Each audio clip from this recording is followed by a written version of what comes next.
some people have said his donations and his political activities are constitutional free speech. So how did you end up from point A to point B in this whole scenario?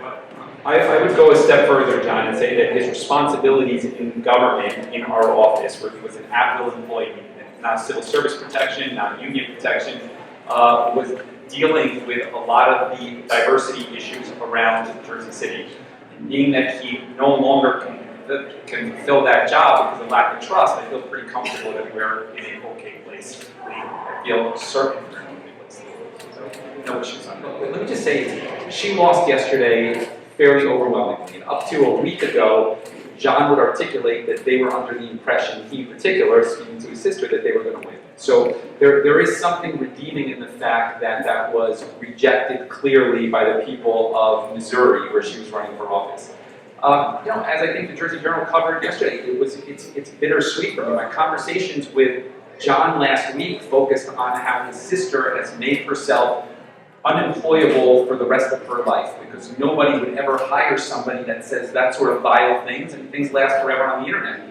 And my advice to John last week was separation would probably be a right thing for you to do personally.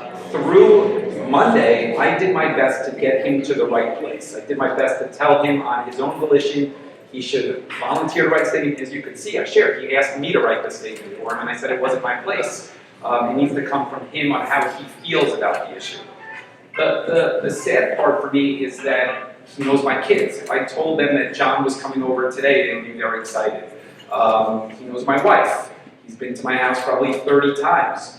And it's inconsistent with what I've known his moral compass to be, let alone recording conversations, which is a violation of personal trust, right?